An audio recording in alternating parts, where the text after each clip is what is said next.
This is a podcast if you haven't figured it out by now. Well, kind of one. It's whatever we want it to be. We just want to bullshit about different things. Either way, it's episode 7. I don't know if that's a good intro. I'm back. He's back? Ladies and gentlemen, I'm back. He's back. Third time. First, third, and 7th. It's good to be back. Yeah, well, my 7th had to reschedule till Thursday, so it worked out perfect. Oh. You was going to get your shot anyways. Dude. I mean, that's the point of view, is to be able to fill in. That's fine, yeah. Yeah? That's fine. Yeah. So I'm like a fluffer. Yeah. That's exactly what you are. So is Dakota. And Dakota's waiting to be fluffed. He's like, when am I going to get fluffed? That's exactly right. At least I have a role. You do have a role. Yeah. Yeah. I guess. Okay, so we're just going to come up with a topic tonight. No, we were just talking about before we walked in. What was that? The picture. The picture. No, I don't want to discuss the picture. I'm saving that picture. Oh, I mean, we can discuss it, but I don't want to show it. Then that's fine. I'm very proud of that. Okay, yeah. You were underwhelmed, to say the least.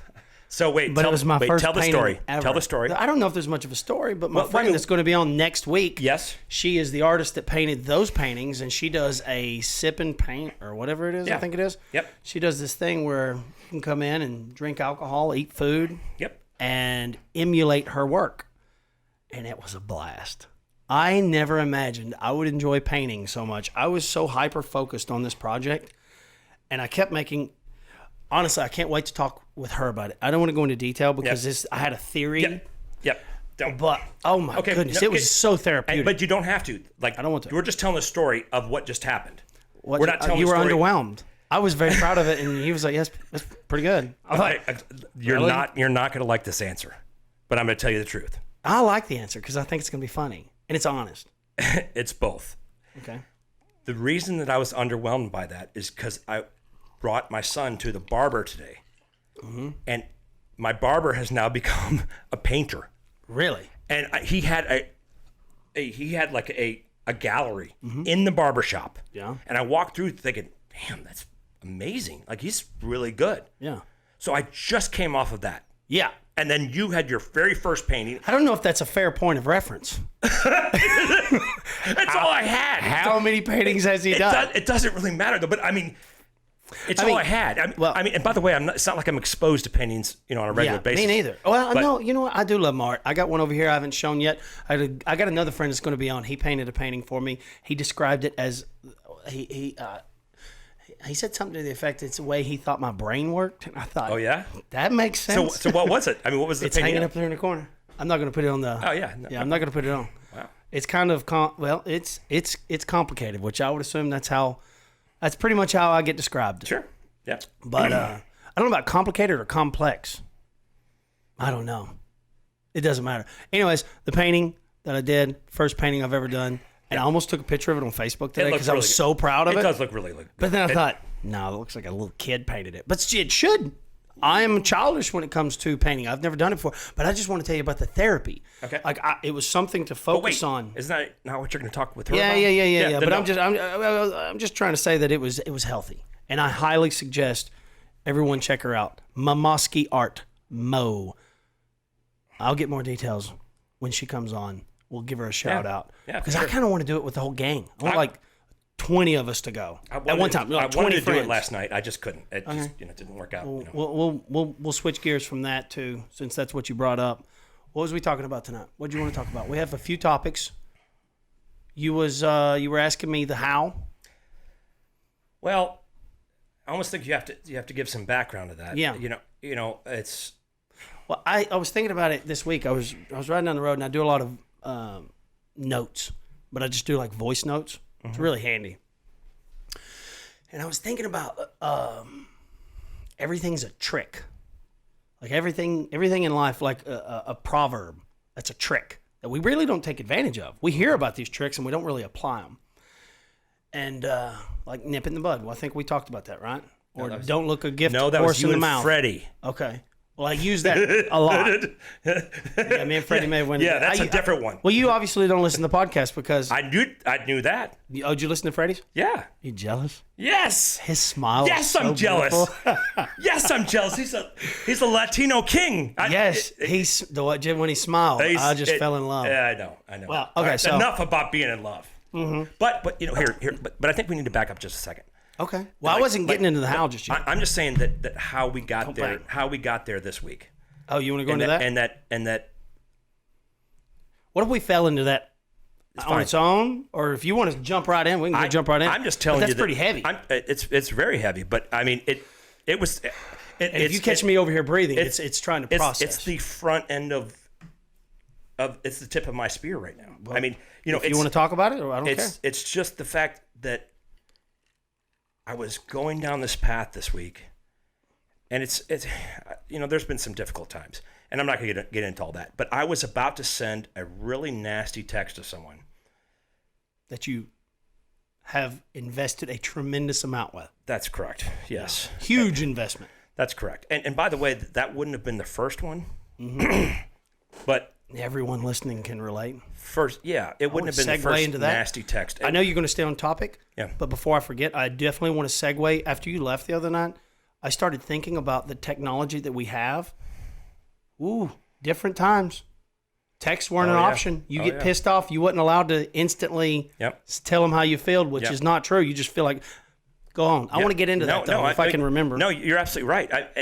But it's obviously been a challenging time, and I was just about to send this text, and I was here, and no, you came here. Okay, we were talking. Okay, I came here. You probably had the text started, but you already you knew better. I came here. You knew it was a bad idea. Well, you say I should know better, but I've done it a million times. Well, I know before. But there's for different some levels reason, of emotions. for some reason, I came here, and you just happened to come out when I was about to hit send. Yeah. And I said, "What do you think about this?" I didn't read the text. Okay, then it was. Yeah, that sounds better. That sounds great. Yeah. So it was. Not you don't have to read the text out. No, I'm not going to. No, I'm just saying, what do you think about the nature of this text? I never seen it. No, the nature of it. I'm saying that, like, I gave you the nature of the text, which was... Never even heard it. Which was bad. Yeah, I wouldn't have had to, because it was irrelevant. That's right. It had no meaning. It had no meaning. It had purpose. That's exactly right. And the purpose was to hurt. Yes. Right? Yes. Because you hurt. It was cowardly. Yeah, it was. I mean, I would agree. It was. But why do we do it? Because we're hurting, and we want. I want you to hurt, and this is what people do. But you told me something that night, and we talked about a lot, and it was a little. It was a little hard to even absorb, or not be a little butthurt, just to be told, dude, that's beta. Well, yeah, that's beta, and I was like. It really kind of shook me just because that's a beta way to respond. Yeah, it is. And it's so right, but yet. And I've done it too. It's the hardest fucking thing to admit. It's the hardest thing to admit. Well, because that's something we haven't really gone deep into. I think we may have dabbled in it that night, but my definition of beta and alpha is unlike anything I'd ever heard before. I always thought you are an alpha or you are a beta. Everything we're taught things in binary form. And does that make sense to you, binary? Yeah, sure. On or off? I'm a computer guy. Yeah, I know. Well, maybe the listeners, maybe we got to go into it for the listeners, right? I didn't know what binary meant when I was a kid. Okay, anyways, so binary, we're taught that it's either you are or aren't. Yeah. And I'm really been discovering and digging deep into what degree you are something. And we are everything. Like, it doesn't matter. You name it, we are that to some degree. But I think depending on the circumstance, the topic, the emotional state of mind, I think reacting is beta. Reacting is beta. Responding is alpha. The difference between cocky and confident. Cocky is I want you to believe. Confident is I believe. And so reacting is not being... We're not in charge of, we're not responsible for how we feel. We're responsible for how we react or whether we react. We're responsible for our actions. So I can feel any kind of way. You can say shit that hurts my feelings, But whether or not I stoop to a level that I try to, justify it or make it right. You get what I'm saying? Like if I I did. If, I did. I mean, that's exactly what I did. Yeah. If I feel anything, I don't make a decision. Like I don't make decisions when I'm upset. And I was just cornered into a spot this week, and I don't want to go into too much detail, but I was cornered into a spot where I was pissed off and I didn't want to communicate. I kept repeating, I don't want to talk. I'm pissed off. Nothing's good is going to come from this. Give me time to calm down before I have to talk. And I was they were trying to force me into a conversation. It didn't work out well for them. I calmed down just enough that I once you're producing all this adrenaline, all these hormones, it's hard to process thoughts. That's going into battle, right? Those are things you practice for, right? Swinging a sword, muscle memory. You go to the military and they're teaching you muscle memory. So when you are getting shot at, you're a Marine. When you are getting shot at, you're not carrying on a conversation with yourself. You're surviving. Like the brain has shut down, the body's taken over, and you are one shot, one kill. And so I think today's battles are conversations. I mean, that's how battles are won now. Is in conversation. So don't go into battle when you're emotional, or unless you're emotionally prepared and you've got a script. Does that make sense? Like I have a go-to that I can go to when I'm pissed off, and it's always, I don't know. I don't like to argue when I'm pissed because it's just not that good. Some people are great at it, but I don't think they're pissed. But here's where I was going with this, and so, yes, that was we got off. No. You're in line with that. You're totally in line. But where I was going with this is that we had a really in-depth conversation that night where quite frankly, I was crying. Yeah. And which I thought was awesome because you've never been that vulnerable. Anyhow, it's good. Anyhow, regardless. So, the point I was trying to make is that when I showed you or I explained to you what I was about to do, you instinctively told me the right thing to do. And by the way, I did that right thing. And then the answer that came back was completely different than what it would have been. I mean, like the mood, everything. Felt better. Oh my God. What we talked about was, why are you in this situation? And you, after a lot of talking, realized, I want somebody to admit to something to make me feel better. They did wrong and they should admit to it. But then I think you come to the conclusion that, oh shit, that's needing something from somebody. That's beta. It's exactly like if they don't want to give it to you, wish them luck. Yep. So, and then you just assumed all the responsibility and said, well, if they're not willing to take responsibility for this mistake they made or didn't make, and if you really get down to the nitty gritty, they may have not even messed up that bad. You just were hurt. And, of course. Yeah. Right? Of course. But you were like, screw it. I got to take responsibility for it no matter what. In the end, I'll own it. And man, that's powerful because you take the responsibility away from people. Nothing can be changed. I always say this, if I'm angry about something, it means I'm holding someone accountable or something accountable for something that could never be changed. I could never change it if I'm pissed off at it because I'm wanting it to change. And that just seems a little primitive and prehistoric and just yesterday. It's like, no, they don't want to fix it. All right, fuck it. I'll fix it. And I'll take full responsibility and say, well, didn't work out. Good luck. And that's really what we do. I mean, in a new relationship, we're like, it didn't work out for me. Good luck. But when we've invested over time, we want to, I don't know, we stick around longer. No, and you're absolutely right. And every bit of that is spot on.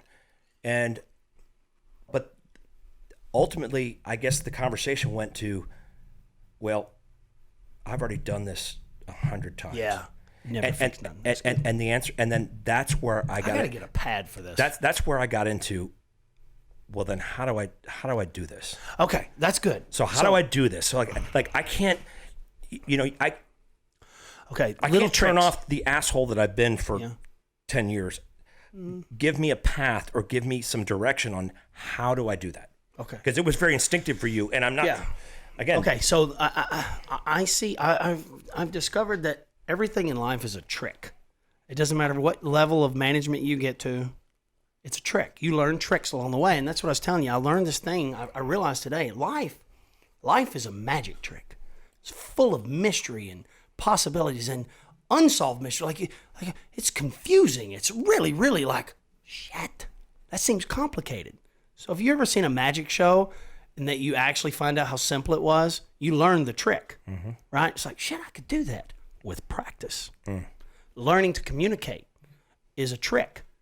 Like learning how to communicate is a trick, whether you're communicating up or down. So the way I see that is if I'm communicating up towards leadership, superiors, then that's a trick. That's a way that I'm trying to pull them down to my level and say, we're no different. We're equal. We're both human beings with different responsibilities. You assumed more responsibility, therefore you get compensated for it. And then people that would be, because we're all somewhere on the hierarchy, people that are below me, I'm trying to lift them up and say, no, yeah, you're good. You know, if they're insecure, if they're nervous, whatever. So I'm always trying to do this, level it. Yep. So that's a trick. Okay, so there's so many tricks. For instance, one trick that I've learned is we're taught to escalate things. When there's a problem, we just throw fucking gas, and we throw gas on the fire and we're like, fuck you. And we just, that's just the way we go into it, which is a very primitive way of thinking. It's a very beta way of thinking. I mean, but we admire it for whatever reason. It's celebrated. There's movies. It just seems like when there's a confrontation, we enjoy when someone got told off. Well, he told him, she told her, right? Yep. And I just realized, no, we got to evolve out of that. We've got to start thinking differently. We need to practice a trick. And that's one thing me and you talked about one night was about, I was looking for a word. You know, I don't like the word mistake. It inherently means a negative, but I know mistakes are important. Yep. And you kept reiterating practice. And then I got on this idea about tricks. Like life is full of these little tricks.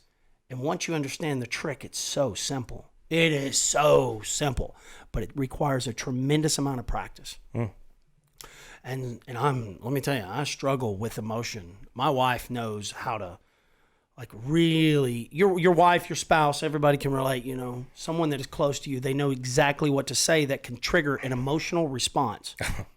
Right? Yeah.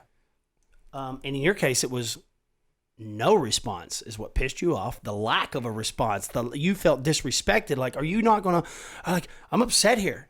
Are you not going to assume any of these responsibilities? We won't go into details, but I wish it was that easy, but unfortunately, I don't even think it was provoked. No, I don't think it was. I mean, it was totally. Well, you're going through a lot, and you feel, you know, man, when you're emotional, of any degree, doesn't matter, happy, mad, sad, crying, and all of it's, you can't process. It's just really hard. Yeah, but to back off and say I'm going through a lot, you know. But you don't talk to her or him. It's just an excuse. That's all it is. I mean, be a fucking man, you know? Yeah, be a fucking man and stop doing that shit. What about a woman? What are they supposed to be? What about a child? Like, what it's like the trick is never, ever react. Ever. If you feel anything, if I feel provoked, if I feel nervous, scared, if I'm in a circumstance, don't react. You can respond. You can always respond, and a response is calm, right? Yep. It's breathing, it's walking away, it's getting out of that situation. You know, it's not being bullied. I'm not saying let people get away with shit, but that's never the case. It's always, you bitch. And we start texting, which I think our technology is dangerous. I don't think that we have evolved enough to be responsible with the technology we have. Like, we have instant access to be able to, if I was pissed off before and left the house, before there was texting, calling, cell phones, you would have to page someone at best, you know, and when they were ready to respond, they would. But now it's like instant access, and the last thing you want to do is try to communicate. I made a little clip the other day, communicate when you're calm. And it's important, you know, when you feel anything, just wait until these hormones. But you got to think, what's causing this? It's hormones. These hormones are affecting your conscious thought. and you can't process this stuff. So you got to wait till these hormones start to calm down. So what I do is I don't react. I just say, see you later. And I go and ride. I ride back roads, and then the texts start coming in. If text messages start coming to me, I don't really turn my phone off, but I've been known to block people because I knew what they were trying to do. They were upset, and they didn't mean anything that was coming out of their mouth. None of it. But they were hurt, and they wanted to hurt me. Well, that kind of narrowed it down. But you know how people are. Everybody can relate to that. I've done it. They've done it. Everyone's done it. And I just started thinking that's backwards way of thinking. I think the goal is every single time emotions are involved, whether you're happy and you're thinking about buying a house, or you're pissed off and you're thinking about burning it down. Either one, you should step back and focus on whether you can process or not, just de-escalating rather than escalating. Yep. And we're really, really good at escalating a problem or whatever, or jumping into something you shouldn't. Committing to a contract that just sounded so good, the science behind, if you look at timeshares, I think that should be a great example. They're designed to play on your emotion. They're designed to release serotonin and dopamine and all these amazing, and I'm not an expert on these hormones. I've researched a handful of them, and it was enough that clicked that was like, oh, that's why we do everything. Yep. So how do we hack that? And that's what I've kind of dedicated my life to, was trying to understand the true why. Like render it down to the why. Okay, so exactly what you're saying. So as a simple guy like I am, I'm actually not really. But, a trick. Give me the series of tricks. The how that happens. Well, this is going to take a lot. Like they're not all going to come to me at once. Give me the first two. Give me the first two tricks. So because it needs a pattern. I mean, people, if you really, this takes years, and you've done this, but I know you have not done this overnight. And you know what the difference is? This is the difference. I dedicated my life to one word. Now, I'm not saying everybody has to do this. Okay, I think that we can learn from each other's. Especially if we're vulnerable. It's really hard to take advice from somebody that's not a vulnerable person. Someone that's there to just teach you and show you and tell you what to do and how to do it. Yep. That's what books do. Books never really have a hard time describing why. Why is hard to receive. I can't tell you why, but you can discover it.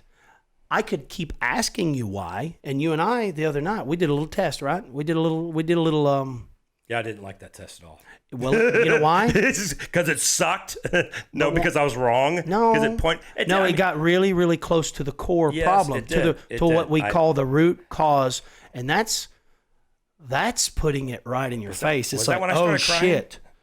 Yeah. We got down to a point that, we just did a little exercise to where, okay, this is your problem, and this is a common way of problem solving. Don't get me wrong. Whys. I'm not mad. I know you're not mad. Trust me. I'm grateful.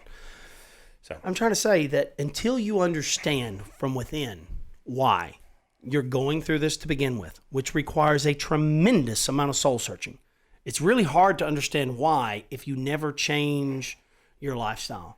It's really important to get away from the chaos that you live in. Me and Jackson had a conversation about yin and yang, and that's balance. It's a different type of balance. You and I may have to repeat myself on here a lot of times, and if anybody's listening and gets annoyed by it, sorry. But life is about balance. Yep. And so this is a trick, and this is a complicated trick that I struggle to wrap my head around.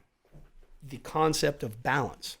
Yep. It's everything. It's everywhere. It just is what makes the world go round. If you're wondering why politics go this way and this way, balance. And it's this hive mind. It's the earth. It's whatever.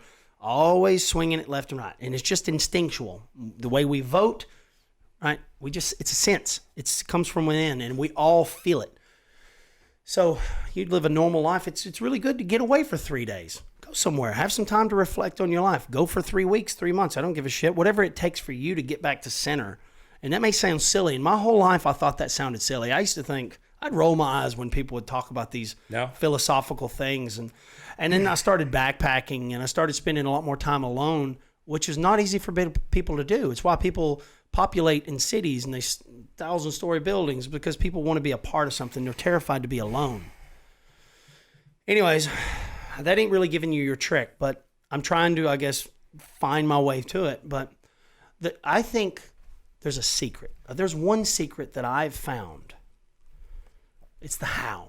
I found 3 secrets. All right. And I'm not going to share them all tonight. All right. But I've discovered a trick, a magical trick for me. And it's a formula that keeps me on the right track. It's the how to everything, to accomplish any goal in life, how to become smarter, because I believe you can. Because I think I got a better idea of what intelligence is, and I think that everyone is very intelligent, but I think it's untapped potential. All right. I think it's there. It's just waiting to be discovered. Lay it on me. Well, I'm not getting into that one tonight because this is.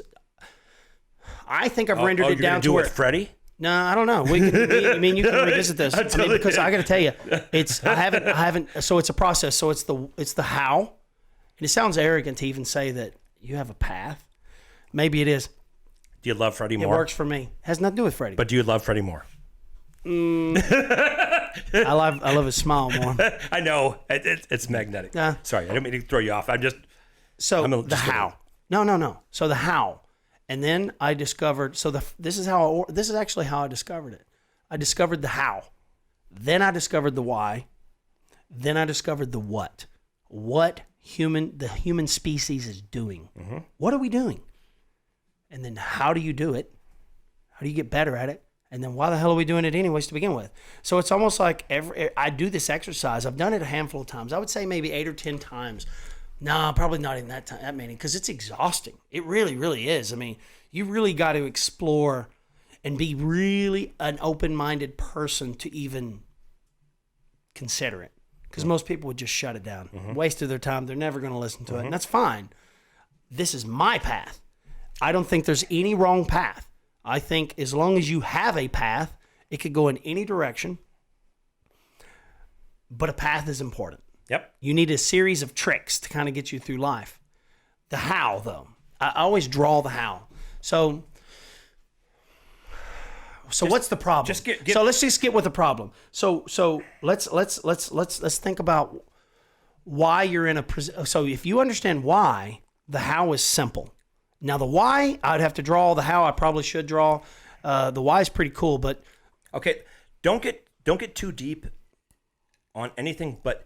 You know my situation. I'm not asking you to reveal anything. Okay. Think about me. Yeah. I think this probably applies to everybody. A path. It does. It does apply to everyone. But don't get too far outside to where you're telling me right now how I get to there. Yeah. I mean, how is it that I even describe a text? I mean, I described the text and you knew that was the wrong thing to do, and you knew why it was the wrong thing to do, and I basically sent the right one, and it's kind of funny how again, you're not, some magic maker, but you knew instinctively, and honestly, I probably have a lot of friends that would tell me just the opposite. You knew it too. I know I did, but maybe that's the reason why you didn't send it, and that's why. I was going to. I was damn well. I know, because you was ready to burn it down. Yeah. Oh yeah.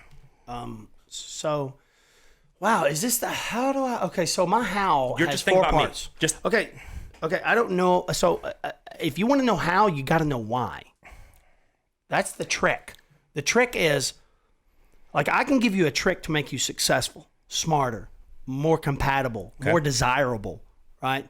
I can teach you a trick that can help you accomplish the what, which is to climb the hierarchy of success. I see the what as this thing, and it's what makes people want to be around you.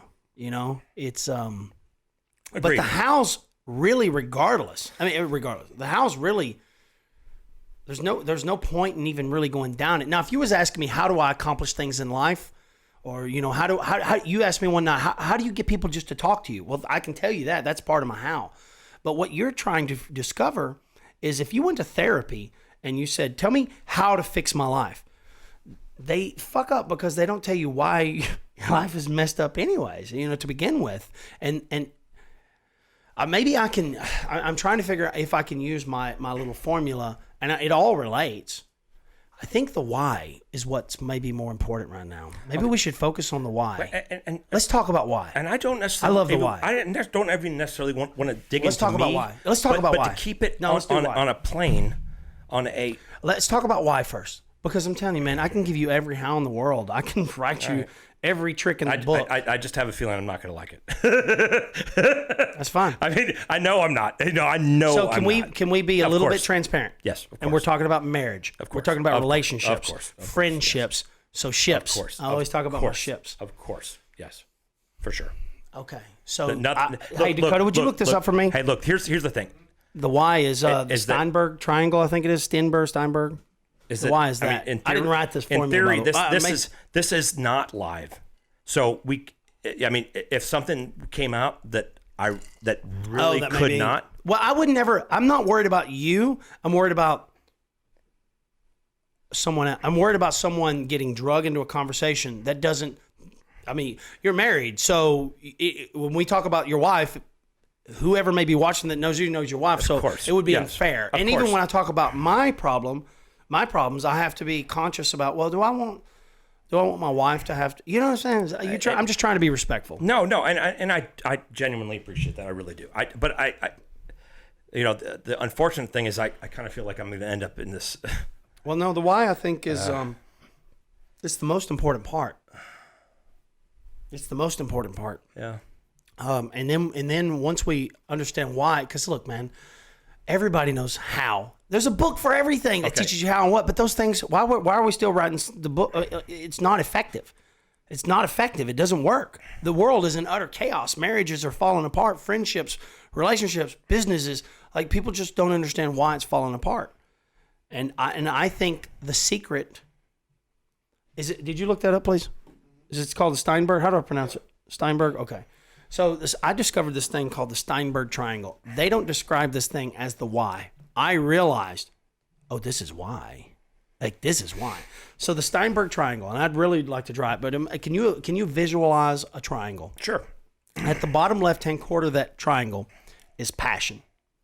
At the top is intimacy. At the bottom right is dedication. Okay? So we need to define what these words mean. Okay? So let's start with dedication. What do you think dedication means to you? To be dedicated. It's pretty obvious, I think. To be dedicated to someone. To be loyal. Loyal. Good. I mean, just loyal. Faithful. Dedicated. Yeah. Yeah. Yeah. And then we'll go, so intimacy. What is it to be intimate? There's so many things there. Well, I mean, just render the word down. Hold my hand. Do you want specific things like that? I mean, what is it intimacy? to be intimate? Intimacy is the comfort of being in someone's near space and not being uncomfortable whatsoever. Just the feeling of. Could you look it up real quick? I have an idea that intimacy I don't even mean sex. I'm just saying, like, no, it has nothing to do with sex. It's to. I think it's to share. Oh yeah. To be vulnerable. To give details. Yeah. Right. And for me, it's a spatial thing in a lot of cases. Where we're being very intimate. I'm allowing someone into that space, and Yeah, well, we're being intimate. Yeah, with the world. There's no doubt. I don't have any idea how many people are going to hear this. So, and then the third one would be passion. So, what is passion? What do you think it is? And let me tell you, these are my definitions. This is what I think these things are. What do you think passion is? I think it's a desire. Good. To do something really good for the other person. Well, it doesn't have to be about someone. What do you think passion is? Yeah, you're right. Yeah, okay. We went down. We have jobs. We have careers. This relationship path. I mean, I think all this applies to everything. The desire to do something. You just said it. No. You just said it. Yep. You just said the desire. Okay. So what I think passion is curiosity, and I think passion is what generates desire. Like, you can't manifest desire. Like, it's something that pulls you. It draws you. That's desire. And I think it comes from passion. It's a lack of understanding, a desire to know more about something or someone.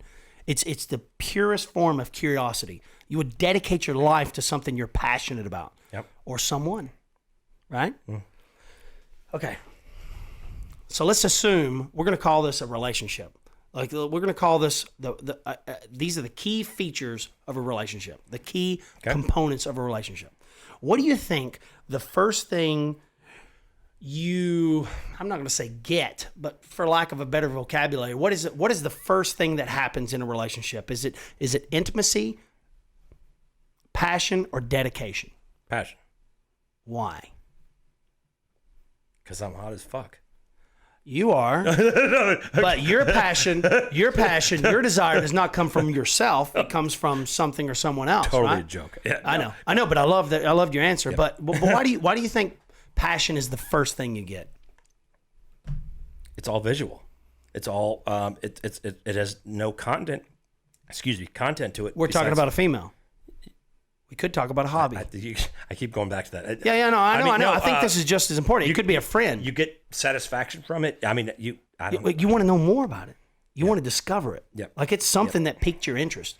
If it's a hobby, it looks interesting, and you're going to just dissect and dive in and learn woodworking and carving and paint and music.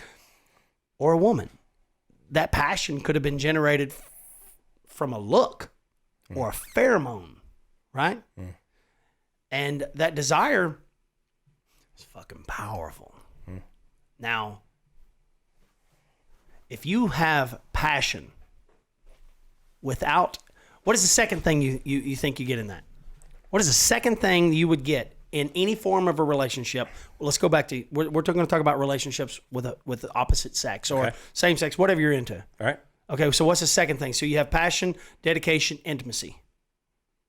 What? So passion, you believe, comes first. What would come next? Oh, okay. Would you be dedicated or intimate? Intimate. Thank you. So passion by itself, if you're not intimate, that's called infatuation. Hmm. Because to be intimate would mean that they are equally passionate or on some level passionate. You share a common thing. Right. So if I'm passionate about someone that doesn't even know I exist, I'm infatuated. Yep. Not really good. So that would be called a romantic love. If you share passion, I'm saying share with someone else, passion, and now you start becoming intimate. You're intimate because you have a desire, right? That word desire that we kind of overlook, but desire is something that pulls you, forces you, it controls you. It's why we go get jobs and careers and that desire to be with someone, to share something with someone. So now that you're intimate with someone, you have something called a romantic love. Pretty cool. Pretty. That's the honeymoon phase.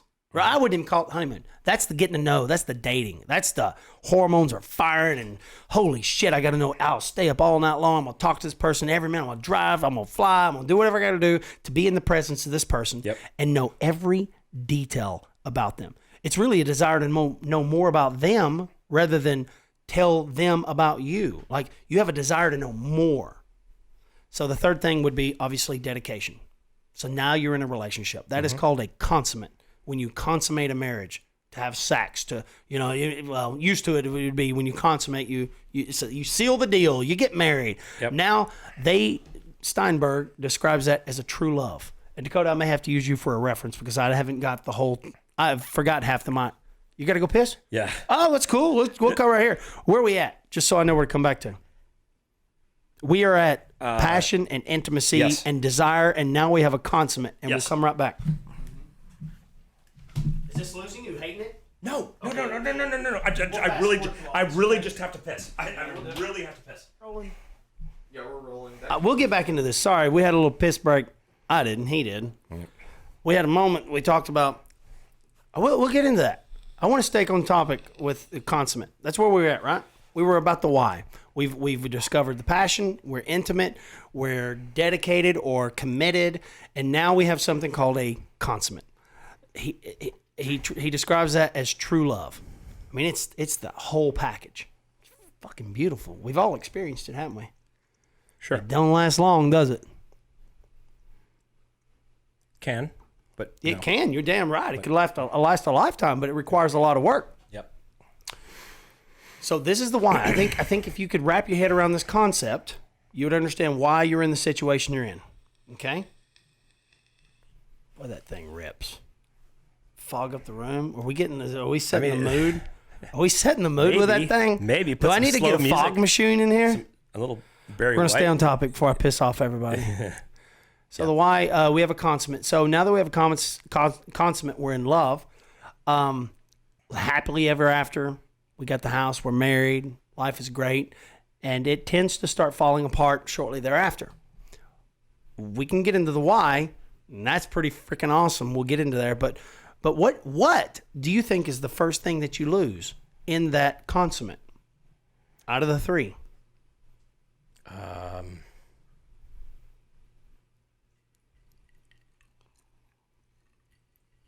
Intimacy.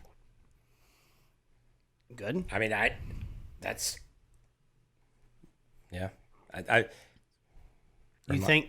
Remind me of the three again. Well, you got passion, a desire to know more. No, passion. Passion's gone. Yeah. Yeah. So then you're left with intimacy, which is I've had a hard day, honey. You share things with your spouse, whether you're madly in love. Let's just say in love would be a consummate. Sure. Meaning, if I'm in love with someone, I'm sharing passion, intimacy, and dedication. For sure. We're together. There's no one else. The first thing we lose is passion. Yeah. Okay. We could still maintain a marriage for 50 years with just intimacy and dedication.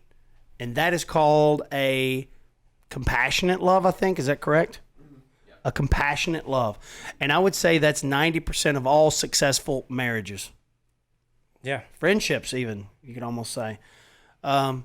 Just hey, we do our thing. I don't want much more. I'm not, the curiosity isn't keeping me going. But when people start to cheat and, that's the beginning. People don't just cheat.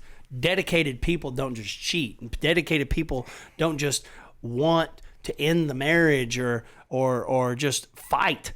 It takes time. So the first thing you lose is passion, and the second thing you lose is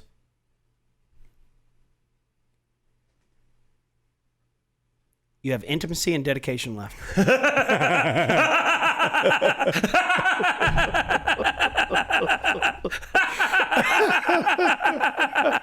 I love your laugh. Can I make his laugh a soundbite that we can just pull up? You just learned a valuable lesson. That you tune out? No, what? that you need to. That I want to talk to you the way I talk to you. Mm-hmm. And that was the way I talk to you. That is the way we talk. Yes. And that is the conversations that I love. Yeah. I love those.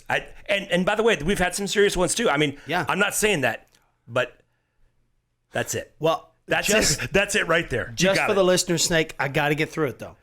No, we got to get through this formula. No, you're right. You're right. But so then you did the right thing by giving me the I get what I say. I acknowledged. That's what we had a conversation about. I acknowledged. Oh yeah. The comedies. Yeah. You're able, I'm always so serious able, when I get serious. You were able to enjoy the comedic moment of that. Yeah, which was awesome. I really did. Yeah. I'm on track. Well, I know where I'm at. It's when I'm having a difficult Freddie, time. I'm still sexier than you are. Anyhow. When he didn't acknowledge that earlier. I didn't acknowledge it. We are not going to lose. These are hard things for me to hold on to. Yes, and I'm not you doing have intimacy and dedication. You've already lost the passion in your relationship. This hypothetical relationship. Intimacy. Yes. We start stonewalling. Yes. We start shutting down. The last thing you got is dedication.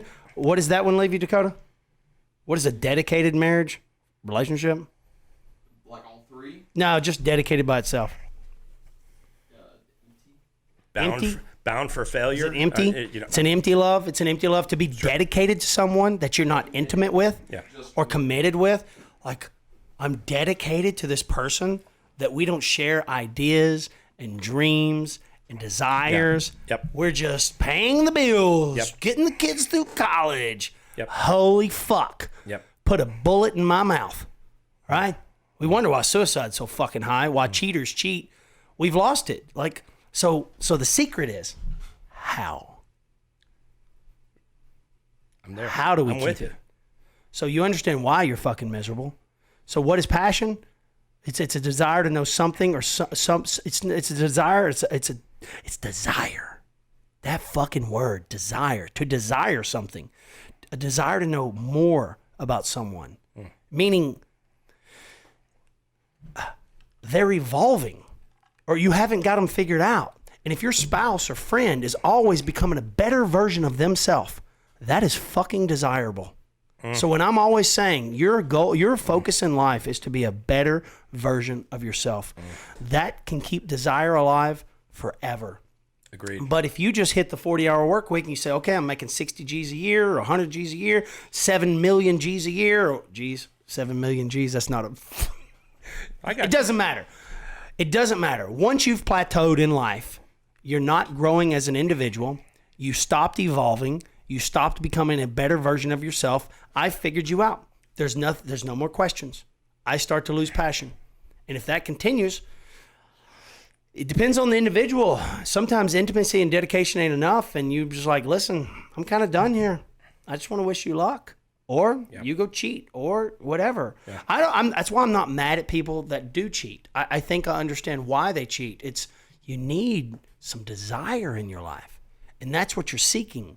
When people go out and seek desire, it's because there's no more passion.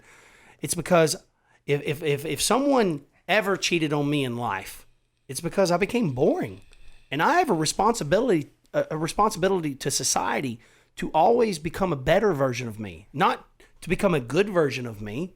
Right? And I'm a functioning member of society. Why did I stop? Why didn't I get a new hobby? Why didn't I find something interesting to invest my time in? If that makes any sense. I think the secret. So the how is the secret to keeping the passion alive, or to people get separated, they reinvent themselves, and man, they can reignite the passion, and a relationship can come back. But then you get complacent, you get fucking lazy as an individual, and it's not a man's fault, it's not a woman's fault, it's the individual's fault, it's a human fault for not focusing on becoming better each and every day. And as long as you're doing that, you will be desirable. Now, I'm not saying that's the only thing. I'm saying that that's what generates desire in my book, is that, oh, you're someone new now. But if you're this type, and I see this a lot in relationships, if you're trying to grow as an individual and your significant other says, where are you going? Why are you spending all your time there? You know what I mean? Why don't you invest your time with me? And they get desperate and they pull. They go to a beta state of mind. It's very hard to respect them, and you just keep pushing forward. And it's really, really hard to desire someone that's desperate.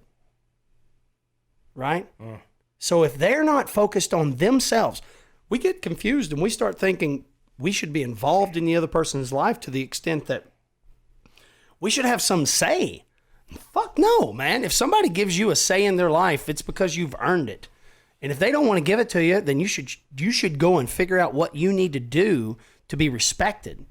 So it's both people, and that's what the what is. If you're not constantly climbing that hierarchy of becoming a better version of yourself, that top 1%, the few that ever make it. I have to stop you. Okay? I don't want to get into the what. No. I want to hear it. No, not tonight. But we'll go on. Okay, so I have to stop you just in the fact that I didn't get to the how. Every single time that you might miss a beat, because we're not all on our best behavior, our best us Never. all the time. So the only thing I would say about what you just said is that get closer.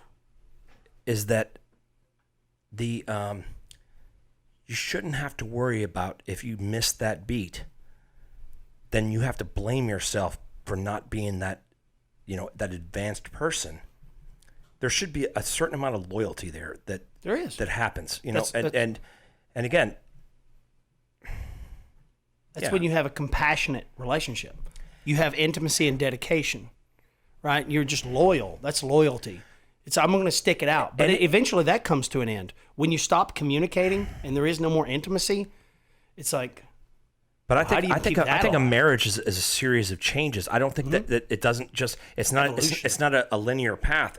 It goes back, it goes forward. Yep. It goes. I agree. Because I agree with everything you're saying. But I'm thinking big picture. To what degree? Like, at what point do people just say, I'm done? I'm done. Listen, they could say it nicely and say, I'm not happy. I'm done. Or they could sneak off And you know what I mean? The respectable thing is to say, I'm done, right? Or we sneak off and we do things that we shouldn't. We invest our efforts somewhere else and we break that loyalty, right? That's breaking the loyalty, you know, the intimacy and the dedication.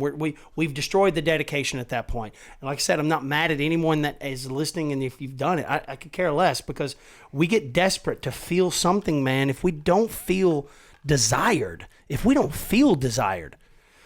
that's a dark fucking place to be, and that can generate some dark thoughts. You're not a productive member of society if you're not wanted. So we seek those things, you know, to be loved, to be appreciated. And if you're in a dead, empty marriage, I'm in a dedicated marriage. There's no intimacy, there's no passion. It's, did you do this thing today? Okay. And that's it. Good night. You know what I mean? It gets to the point that it's not even good enough. You got to feel something. So it's really hard for me. You got to get out there but I think the secret is, the how to keep that is to focus on you. So we focus on the other person. We want the other person to change, to make us feel better, to adapt to us. Fuck that. That's a good fucking We have point. to adapt to them. We have to say, well, I have a responsibility to be a prosperous and productive member of society. That's my purpose. Yeah. What can I do to achieve that? That's where people want to be in your presence. Well, that's desirable, right? That's people. When people want to be around you, it would make your spouse or significant other want to be around you too. Oh, he's very interesting. She's very interesting. That depends. If that same, maybe if you're on that plane of interest. Again, I don't feel like I'm interesting to a lot of other people. Let's just say that. We all are. You think everybody likes me? No. Very few people will ever appreciate this, and they'll tune out and be like, it's arrogant, you know, whatever, you know what I mean? Or they won't get it. It doesn't matter. We're not supposed to make everybody happy. That would be kind of fucked up. That would be imbalanced. That wouldn't be health. If everybody liked what I was saying, I'm a con artist. You know what I mean? Yeah. I'm a sociopath. I am something not healthy. So there should be some hesitation. You shouldn't trust. Not everyone should trust what we're saying. So I think what you just described means you're normal, means you're healthy. Yeah. Okay? So what I'm trying to say is how. Now we want to get into the how. Now, if you could ever get to a point that you could accept the why, and that may be something you need to search for the rest of your life, and I don't know, but if you understand why you're not interested in something or someone, it's probably because they stopped growing as a person. And if you're wondering why someone is not interested in you, what about you is desirable? You do your job. I pay the bills. I make things happen. Well, yeah, but what happened to hobbies and fun and that random flower or that random foot massage? You know what I'm saying? You know what I'm saying? What happened to validation? When we get into a relationship, it's all about validation. We do things for others for validation, to be loved, because we have a desire for them to want us. But then as time goes on, the validation leaves and we end up in a transactional relationship. Even to get a blowjob, you got to do something that will, like, you're almost paying for it. Well, I'll do the dishes 4 times, and fuck that, right? Yeah. It's no. If you do sexual favors for each other, it should be because you want to do it. You want to make them feel good, and you don't want anything in return. It's just, that's desire. Mm-hmm. Now, how do you keep the desire alive? Now, whether or not you understand the why, we can go into the how. No, we're talking about the why tonight. Okay, we're sticking with the why. We're sticking with the why. Okay, does any of this resonate? And I'll shut up. No, it's all resonating. But here's again, here's the. I'm very similar to what you might have used to be. Then you might have. I think everyone is. As everyone used to is have been, now or was and going to be. And whether or not you've advanced to some certain level, I kind of feel like you have, as far as just genuineness and. I really don't know what it is. Leadership, whatever. There's a million different words I could say there. But I've understood why. For the ordinary guys like me, I want to know how I get there. But I just went to go to how. You said no. Let's stick with why. No. But I'm saying I'm sorry. But tonight we're talking about why. Yeah. Right? Well, you just told me you want to talk about how. But I'm saying the how is but- irrelevant until you understand why. But the thing is that you can't. I need a series of steps. Okay. I got it. I have a series of steps. And we have to, like, at some point. Let's just get into it. Yeah. We're going to do All the right. how. Do it. Go. How does not have a name other than how. I didn't discover this. No, I take that back. I did discover this. I didn't write this. I didn't write the Steinberg Triangle. These are things that I found. Why ain't that? There it is. These are things that I found. It wasn't focused on me. These are things that I've discovered from books. The interesting thing is that I kind of already knew why, and that's why these things just resonated with me. I knew how to apply it to my life. So the how is fun. So the how for me is how to accomplish anything. You want to attract someone. You want to be a better friend. You want to be interesting. You want to expand your intelligence. You want to get any job, expand your conversation, vocabulary. I don't give a fuck. If you want something in life, I think this is the how. And I think this is something that I'm gifted with because I'm not a product of the education system. I wasn't, and I have nothing negative to say about the education system other than it's a little primitive and it's time not everyone's the same. I get it. We're trying to feed 7 billion people. All right. So it has a purpose and it's doing a great job, but there's a lot of people out there that just don't get it. And anyways, I figured out how to learn, not what to learn. Okay. We can go to, that's another story. Well, So this is why I understood how so easily. And this is why I had been applying this to my life, my entire life. And I didn't even understand it. And when I seen this formula, I was like, that's how I've done everything. Like it made sense. I was like, oh shit. I thought I was a fucking idiot my whole life. I have a shitty vocabulary and very bad education. Anyways, I've since realized and I went on to educate myself on my own. But so the how is this. Imagine these 4 letters. PARC in a square. So top left is P, stands for potential. That is you. That is all you are. You are your full potential. That is everything you're capable of. That is at this point. Not everything you could be. I think you are untapped potential. But you have what you've got. This is what you've accomplished in life. This is your full potential. How do we expand that? How do we unlock your potential? There's 3 steps. You have certainty, which was the C I talked about. So we'll say potential, certainty, action, result. Those are the letters that I described. So you are who you are. That is your full potential. My goal is to expand it. You have 2 choices. You can go from potential to certainty or action. These are your 2 choices. If an opportunity comes up in life that's out of your potential, you don't have the skills for it. What is the first thing you do? Do you think, am I good enough? Am I educated enough? Do I have the skills for it? Do you go to certainty first? Do you wonder if you should even be attempting this? No. Or do you just say fuck it and take action? I fucking take it action. All right. So that's bit me in the ass. No, but no, fuck yeah. Not really. That's You're here exactly now. what- yeah. Okay, so Fuck it. it's the only way you Yeah. can expand your potential is to take action. Yeah. But we all do go to certainty first. If you ask me to do a heart transplant, I may go to certainty first, and I may reevaluate. Do I have the skills for this? Yes. I mean, that's an extreme version, but yes, I mean, it's anything, But if I ever go to certainty, I will never be good enough because I don't possess the skills required. I don't have the potential. So just inherently, I don't have the conviction. I don't have the certainty to do it. So what I do is I just say, I'll figure it out. And I take action. Now, that's how everybody does it. But most people, I would say 90% of your potential was expanded by a school teacher, a parent, a job. Oh, yeah. People force you Oh, yeah. into situations. And I talk about chaos and order. So when you're forced into chaos, and have I ever broke down the yin yang for you? Yeah. Okay. So that's chaos. Being put in uncomfortable situations is where you expand your potential.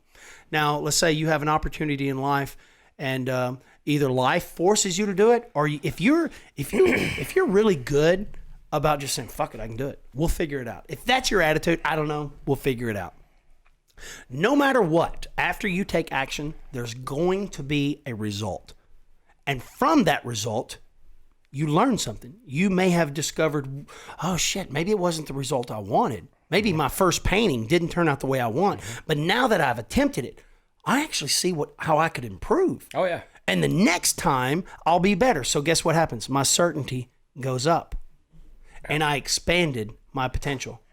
I get better. Every time I voluntarily or get forced into taking action, I will always have a result. And the result may be a brick wall. But now there's a fucking brick wall. There's something that's in front of you. I can go over it, around it, through it, under it. I don't give a fuck. A roadblock. It's something. It's tangible. I can feel it. I can touch it. So the secret is to always take action. Until you take action, you'll never have a wall. From the result, you increase your certainty. And you asked me the other night, how do you get people? What did you ask me? Well, I want to say I want to step back for one second. Okay. In that, I think there's a serious problem with right now, and the fact that for you and I, YouTube and things like that are an amazing thing. Mm-hmm. But I see so many kids watching YouTube and they think they know something, but they never actually do it. And it's totally different than us watching something to do it versus them watching and figured they have done it. And that's interesting. It's concerning because I don't. But what do you think? By watching it, they have a false sense of certainty. Absolutely. Well, I guarantee you, they don't have conviction. But that's the problem because they've never actually done it. And there's no. But what I think the only way you get conviction is by practice. Remember, I said life is full of little tricks. Oh yeah.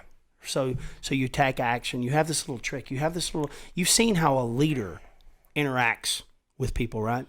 You've seen how people that you respect interacts, or you've seen how a guy picked up a girl, right? And I can only speak for men because I'm not a woman, but women can relate to this just as easily. Like you admire people, and you say, "Shit, I think I could do that." And you put yourself out there. You take action. From that action, there's a result. Maybe you get laughed at. Doesn't matter. Maybe my delivery was off. Maybe my timing was off. Maybe it was a conversation that I failed at. Maybe it was an attempted joke. Doesn't matter. It takes practice. And every time you try, you make an attempt, there will be a result. And from that result, your certainty is going to go up, which that is what gives you conviction. So I'm always saying this, if you believe what you're saying, that's conviction. And it took me a long time. As a matter of fact, in the last couple of weeks, I realized, I always say this over and over, if you believe what you're saying, that's fucking powerful. And as a matter of fact, it's dangerous. Yeah. A lot of people believe. Did I bore you? No. I'm dead. No. Is it time to change subject? No. Okay. I think we're actually getting fucking good. So this is the how. This is the how to accomplish anything in life. This is how to maintain a marriage. This is how to grow within your company. Okay. This is how to build your business. But realistically, this is you brought up a good point because I'm definitely right there with you. My 20-minute thing. We're way beyond that, and I'm thrilled, and I'm very engaged. I've kind of gone back and forth, but I almost think that this is a series of conversations. It's not just one. That's what I tried to tell you. I tried to tell you this is exhausting to even get into, and I think we should end it right there. I think it was maybe just intriguing enough to come back to revisit. We spent a lot of time on why, and we could spend the rest of our life on why. I mean, it's really fascinating how many examples you could come up with. And that people could relate to. Maybe I gave a couple examples that most people are like, but there's so many examples. And man, it all boils down to this. Me and Landon, my 12-year-old son, we were talking about, he hugs me. He hugs me and my wife like insane, like 10 times a day. And I asked him, I said, do you know why you do that? Because I love you. And we always have this joke. It's like, well, I love you more. It's not possible, Dad. Anyways. I said, but do you know why you do that? You know why you hug? He was like, and so we did this little science project, like me and you did the other night. Why? And we rendered this thing down, and it was fun for him to kind of discover why he loves to love. We love to be loved. And that's really the secret. Like, what are we doing? What are humans doing? We want to be accepted. We want affection. Yeah. We want to be appreciated. Yeah. We help to be helped. We love. It's all that. That's the bottom line. Is all these things, all these formulas, is to be compatible in life, to be accepted, to be appreciated, and genuinely to be loved. And if anybody ever wondered what this podcast is about, I've learned a trick, and it works for me, and I figure it could work for other people. And I've just accepted the fact that I do for people because I look at the way they look at me when they smile and they say thank you, and I feel loved. Had I charged them for that, I would have felt nothing. That's a transaction. I want validation. I think we should focus more in life on validation, to be validated, to be appreciated, to feel something, not to be compensated monetarily, to fucking feel something. And people always wonder, well, what's your angle? I'm always giving away every secret I have in business. I want everyone to know how to make money. It's really fucking easy. And people wonder, well, what's your angle? I feel good when I see you apply that. And here's from the Adam angle, in that you kind of have to let your guard down sometimes. To be vulnerable, especially if you're in a dark place and you just don't. That was difficult. It was difficult. The other night, all nights. Yeah, it was difficult. And honestly, I wouldn't have done that to anyone. And but I decided to let my guard down that night. I don't know why. I don't know what happened, but I did. And it was, and honestly, it was a little painful, but it was so fucking true. I mean, it was painful not because of what I really said, but no, because of what you realized. No, that's right. That's exactly right. It had nothing to do with you. You were kind. You were being nice to me. You were telling me the things that most people wouldn't. How many years have I known you? Quite a few. And I know what really we both many. been I mean, through. like 3 or 4. Okay, I mean, really, not that many compared to some. But I think I was talking about it one night. Don't offer advice until someone is desperate enough to ask for it. Yeah. I don't know if I use those exact words. You asked me. That's pretty appropriate. I mean, yeah. Really. I've known these things for years. I've wanted to tell you for so long, but I knew if I did prematurely, you would have dismissed it and thought, what the fuck? Who the fuck does he think he is? I'm not sure. I'm not sure I would have done that. I don't know. We had to build trust. Yeah. Right. And not that I was sitting there dying to tell you, but I've learned the secret. Remember, I told you about tricks. Yep. Life's full of tricks. I used to try to just give everybody the advice. We all do that because we have a fucking ego. If you wait for someone to ask you, it means they admire you. It means that you're not out there trying to expose their flaws. If you're vulnerable and you're patient and you really want to help people, that's the key. Like, just be patient and wait. When the timing is right and you build that trust, they'll come to you and be like, I need your help. Or they won't even say that. You just know it. You just know it. No, I just said, hey, do you want me to, should I send this really douchey text? No. That's really what it was. I mean, it was, hey, how about this douchey text? But that I'm gonna I send? seen it. I felt you didn't have to say anything. I knew. Like, I believe that body language is like 80 something % of our communication. It's not verbal. It's I felt it. I not that I see these auras. I don't see that shit. I'm not into all that. But body language is everything, and I sensed it. And I've sensed a level of desperation. Like, what the fuck am I doing? Like, this doesn't feel right. And you just wasn't pissed off enough to send it, thank goodness. Yeah. I don't even know what the text was. But I think stupid. Well, something stupid. It always is something stupid. And that's actually what I've learned about relationships is when if you really spend enough time up, if you just separate just a little while, you'll realize that's fucking stupid. It's my fucking ego. I'm trying to get them to be something they don't want to be. What the fuck is my problem? Who am I? To ask them to change. If they want to be that way, I should encourage it. And how much energy do you waste on nonsense, just horseshit? And you know what? I still suffer from these things. All these things that I talk about. Yeah. That's why I say beta alpha is a state of mind. And when I'm desperate, when I feel emotional, I switch very quickly to beta, and I'm practicing stoicism. And I don't practice stoicism. That's a lie. But the definition of it to me is to just respond, not react, to be calm. And you will spend the rest of your life. This is the beauty of it. I thought about this. It's really fucking easy to be miserable. It's really fucking hard to be happy. And I like that. I accept that.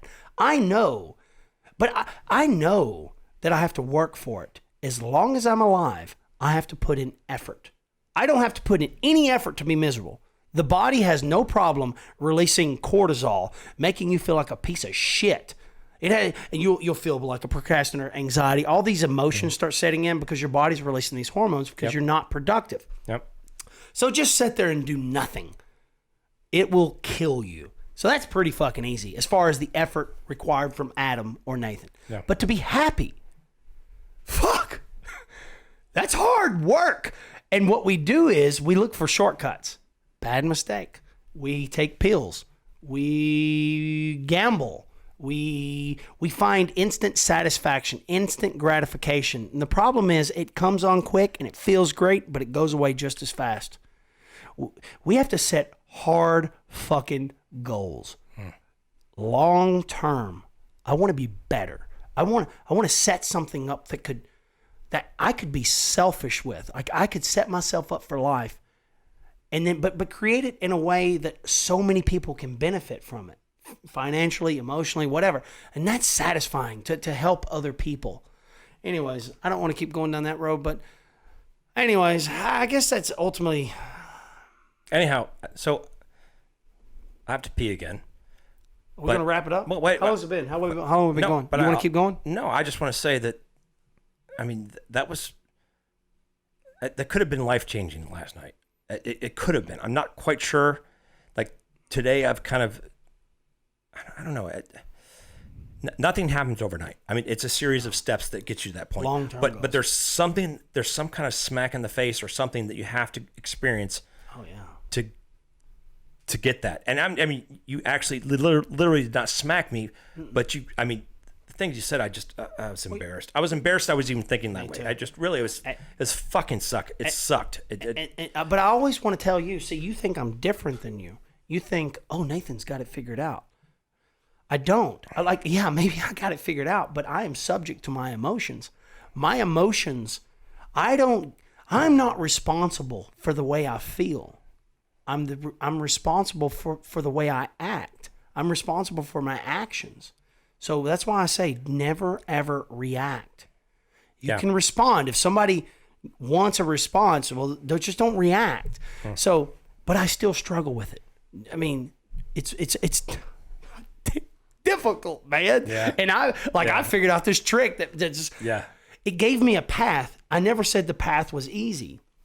Like it's a constant battle of not giving in to those emotions. Those emotions make you feel something. It doesn't mean you have to act on it. And that's a trick. But where in life did I ever figure out those emotions, those silly, stupid, bullshit emotions were right? Like where the fuck did I get that from? That was right. I think we're taught it. I think we're taught it from birth. Yeah. Well, I think our parents, we're visual learners. We're audible learners. We really are. And I mean, how do we learn to speak? Did you get taught that in elementary school?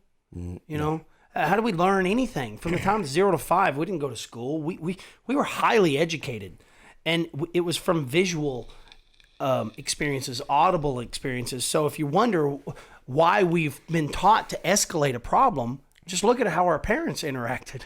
Look at how society interacts. Look at the movies we glorify. It's the acceleration. It's the acceptance of these emotions, and we just embrace them.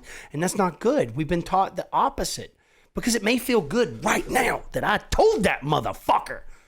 You know what I mean? I beat his ass. Oh, yeah. Right? It feels good. Yeah. But then once the emotions are gone, I feel like a fucking piece of shit. Yeah. I feel terrible for doing that. Yeah. Right? Yeah. No doubt. So that's why I'm like, well, how do we evolve? I think the evolution is to think about it opposite. Raise our children in a way that we we diffuse situations. We de-escalate emotions rather than escalate. And you wonder how you ended up this way. Shit, it's what we were taught. We're still being taught it. It's what we value. And I'm no fucking body. I just tried to figure this out for myself, and I realized I was a happier person because of it. And then I just share that. I mean, how do you change the world? You inspire. You don't tell people shit. You just live your life, become the best version of you possible. And if somebody looks at you and they admire that and they say, fuck, man, what's your trick? Now you can tell them. Does that make sense? Now you can say, holy fuck, put the camera on him. That is, Do not. That is you need a bib.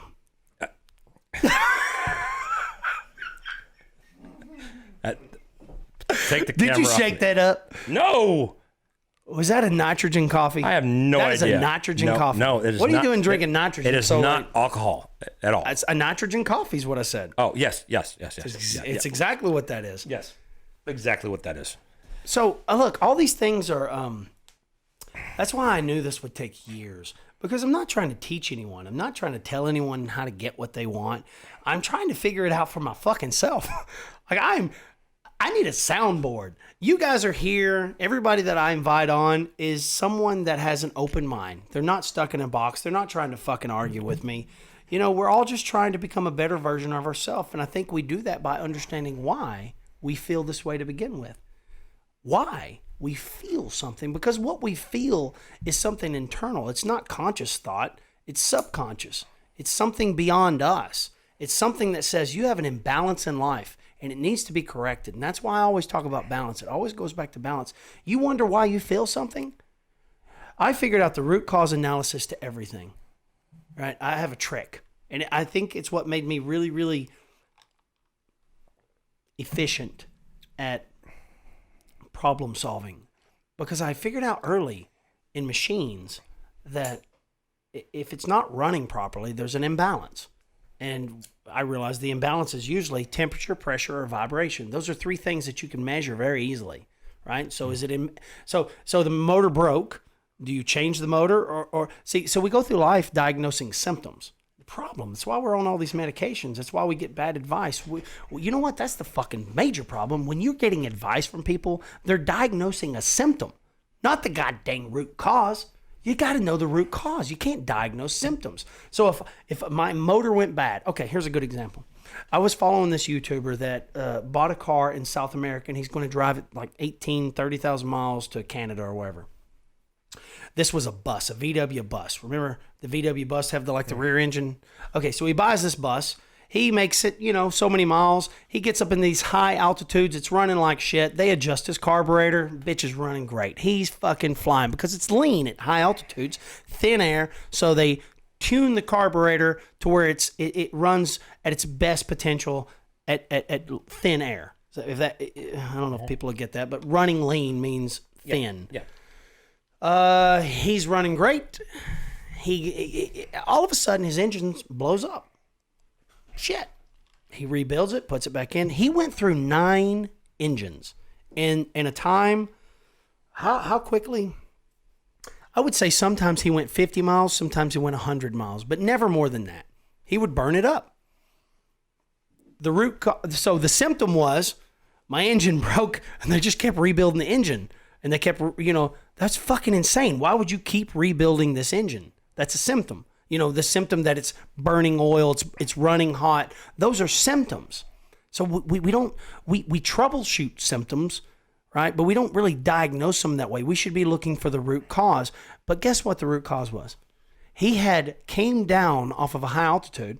Now the engine was still tuned to be lean, right? And he's getting way too much oxygen into the engine and it's burning up. It didn't have a good fuel air ratio. I don't know if that's a good example for people, but what I'm saying is the root cause was a uncalibrated carburetor, right? And so when I realize these things apply in human relationships and human life, like the root cause of why we feel the way we feel or why our marriage is falling apart or why we're having trouble communicating with our kids is not the symptoms that we're always arguing about. We argue about symptoms. all the fucking time. But it's because you said this to me. It's because you treated me that way. Well, if we could pull ourselves away and get the macro, we live in the micro. If we could pull back and get the macro and think, I wonder why they would have done that to me. Is it because they just don't like me? They inherently are a bad person? Are they a bad fucking person? And if they are, why am I with them to begin with? Maybe there's a reason. Maybe they don't feel loved. Maybe they feel desperate. Maybe they're lost. Maybe they need something in life to encourage them. Maybe I should encourage them more rather than discourage. Okay, so I almost think that this might be something different, and that this may be also why you're so approachable, and why you can make friends with random strangers and things like that. Wasn't always this way. Because, everyone will give you like this simple diagnosis, like exactly what you just said. But I guess maybe you actually seem to care about the why. No, listen, I would almost cry if I've thought about it. I've dedicated my entire life to that. It's an idea. We're the only species that's known to mankind that's ever used the concept of why. That's a level of curiosity that generates passion, that drives desire. A monkey doesn't ask why. It just does because it wants to be fed. Its only desire is to fuck and eat. Right? It plays. That's the most intelligent creature we know of other than an octopus. Right? Those are wildly intelligent. But even the most intelligent don't ask why. They just are. They're here. They have a purpose. That's for procreation, to extend the life of the species. It plays a role in life. But the human species is special. I think it may be what gives us a soul. Like we are curious creatures. And we kind of kill that at 5 years old when we go to school and they stop asking. They start saying, well, stop. Parents get annoyed when a kid asks why all the time. Kids always ask why, and parents are stressed out. And they're like, listen, it's because of this. But if parents could figure out that that's the secret, is embracing that curiosity and nurturing it. If humans could start embracing and nurturing that curiosity, and encouraging it. And if we would stop giving answers, when a kid comes up and asks us a question, if we could respond with a why rather than an answer, let the kid discover it for himself. Because I see a lot of very educated people that don't know what the fuck they're talking about. They don't understand. They what am I trying to say? They know the answer, but they don't understand the answer. I see that so often in engineering. I mean, so many high levels of education, we'll say nursing, doctors, medical. They understand what they're supposed to do, but they have no idea why they're doing it to begin with. But there's a certain degree, like with a doctor, they're following a proven practice that has been given to them. Yeah. But the best doctors are the best troubleshooters. They're the ones that are the most curious, that say, well, why do they suffer from this? I think it's good that we have terminology and these books that we can turn to. So a mechanic is no different than a doctor. I see a doctor and a mechanic. They're very similar. A mechanic troubleshoots a machine. A doctor troubleshoots a human. And it's wild how similar we are. Yep. And if we're troubleshooting symptoms and we're treating symptoms, you end up, if you're a mechanic, you get the same car. If you're an owner of a car and they keep fixing these symptoms, you always tend to come back until they figure out the root cause. The car is going to have problems. Same thing with a person. If you have a doctor that keeps troubleshooting and treating symptoms, if you have a doctor that treats symptoms, I would probably find another doctor. I would look for a doctor that's fascinated, curious. There's no such thing. There is. It is rare. I mean, these days, and this is no insult to any doctor I've ever had. I mean, it's not. I just don't think the medical field is that anymore. There's a handful, though. There's a handful. I'm sure there are. And they're the ones that change the world. Yeah. There's the ones that make a breakthrough. Sure. How did they get that breakthrough? The only difference, the ones that don't make breakthroughs, the ones that just are practicing constantly, the ones that make breakthroughs, all they did was learn a simple trick. And the trick was, why? And if you practice that, if you ask that question to yourself, it's scary what you can discover about yourself. Now, I think the secret is I feel angry. Why? And it gives you an answer, right? You and I went the other night. We were going through your whys, and you got to survival, right? Yeah. And you stopped, and you didn't have another answer. That's okay. I think that's when you stop, and that's why I don't have it all figured out. I have all these whys answered to a point that I'm like, and it takes years, months. Like I just had this whole idea the other day about tricks. And I wrote this whole thing. I was like about, life is a fucking magic trick. Whether or not that resonates with anyone is fine with me. It's something that applied to my life. It's something that it's a tool. So I look at tricks like tools. Okay, I see these tools that I learned. Whether you want to be a painter, if you want to be a painter, that's fine. You can visualize a fucking Picasso. But if you don't know how to use the brush, and you don't understand the paint, and you don't understand like these things, it's pointless. So it's about learning your tools. And so I've developed these tools, and we all have. If we figured out a way to get through life, it's from a series of tricks that we've learned. And if you think about it in that way, that it's always simple as fuck. We just got to practice these little tricks and learn to apply more little tricks into our life. I'm sorry, I'm rambling now. No. I was in it? Those tricks? No, you're good. You're good. Well, I thought you were encouraging me to move on. No, I was encouraging you to. That's the wrap it up. that's the wrap it up song. This is the wrap it up.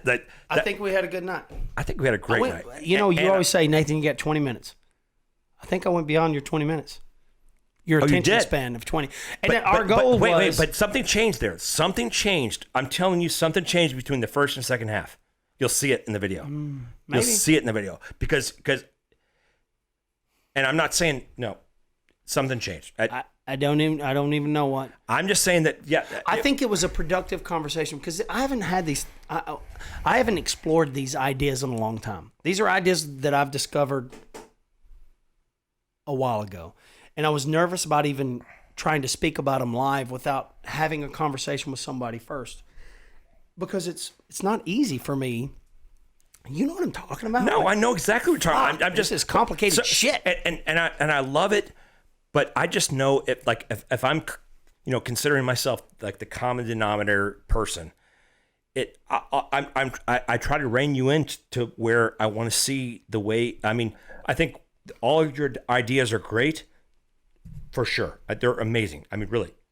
But it's easy to lose. And you saved the shit out of me the other night. I mean, again, it was. Well, that was the whole point of doing this podcast, was to kind of explore that a little bit more, because you kept asking me, well, how? Well, how? And I was like, we should probably think about why first. And I think that's something you should do on your own. And maybe we'll talk about it more, and we'll explore the idea of why. I didn't write that. That's somebody else that was smart, and I just gave it a title. And I think it saved my marriage. Here's what's important, is that you need to be able to, or I need to, fuck everyone else. I really don't care. This is not about anyone else. I don't give a shit. I'm finally glad to get to know the real Adam. Fuck them. Fuck them. I really want to know for myself how this happens, and I need some kind of linear path. And okay. I mean, and I'm not a dumb guy. You're very intelligent. I mean, I know, but I still need a way to get there. Yeah. And it has to be. We'll explore this. But and again, it's almost like you divide these into the steps. Okay. And then we could spend an entire session talking about that step. Okay. Seriously. Well, let's figure out what you're trying to accomplish. So that we can go into the what. I kind of think it's the same thing. What are you trying to do? The same thing that anyone would be. I don't know. Are you trying to make something work, or trying to figure out a way out of it and move on? Are you trying to, what are we trying to accomplish here?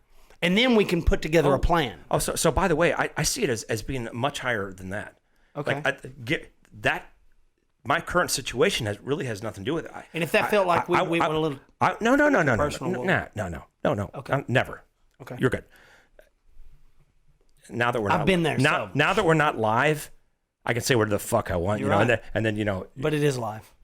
It's still being recorded. Fuck it. Okay, whatever. So, but the thing is that, but I just want to try to figure out. What do you want to accomplish? Like, what are you trying to do? You asked me how to be what? What, like, how to what? How the fuck do you look at my shitty text and without even blinking, you fucking give me the right answer, and there it is. It was easy. And yeah, I know. Because I understood why is that easy? Because I understood why. Why is that Because I easy? knew you were escalating emotions rather than de-escalating. Okay, then that's what I need. I need to know that, like, And I told you, that's a trick. a total life lesson. Like a trick. If you can say, okay, I want to try this trick. I want to practice this magic trick, right? I just told you, you were fascinated. Nathan has this fucking ability to do this card trick. How did you do it? And I showed you the trick. You're like, get the fuck out of here. That's it. You got to memorize these three things. Or it's a double lift. It's always disappointing when you figure out the trick. But delivering the trick is difficult. Yes. You can spend the rest of your fucking life practicing a card trick. Magic is simple, but simple does not mean easy. Life is simple, but that does not mean it's easy. So I'm saying I showed you a trick, but didn't fucking spend the rest of your life practicing it. But establishing the way to get to that trick is and by the way, Fuck. well, no, but you know what? If what you've said is that you've been working on this, and you've changed a lot of things. I mean, the stories you've told me and what I've seen. You saying it works? Or what? I'm saying you've changed. You've already changed significantly. I've evolved, is what I say. Okay. So, I'm not saying I've transcended. No. Fuck that. No. I'm saying you've changed significantly because the fact that your son here, was probably in a very similar situation to mine, and you're able to to have this very open, Yeah. Oh. And honestly, for me, it was a very uncomfortable conversation. Well, it was good. a very fucking uncomfortable conversation. But I've got to pee so bad. Okay. So bad. Do you want to end it here, and we'll go into that another time? Yes. So I figured out the why to that too. Okay. Our kids are a reflection of us. I know they are. However they end up is and our responsibility until they're on their own. I don't know. Anyways, I know. Listen, guys, thank you so much. If you stuck around this long, love you so much. Wait, is this really fucking live? It ain't live, but it's recorded, and nothing will get edited except for the pee break that lasted a half hour for him to go find a vape pen. I hope you. I hope that people that watch this understand that I'm not trying to be anything. I'm just trying to share. Anyways, good night. Love you.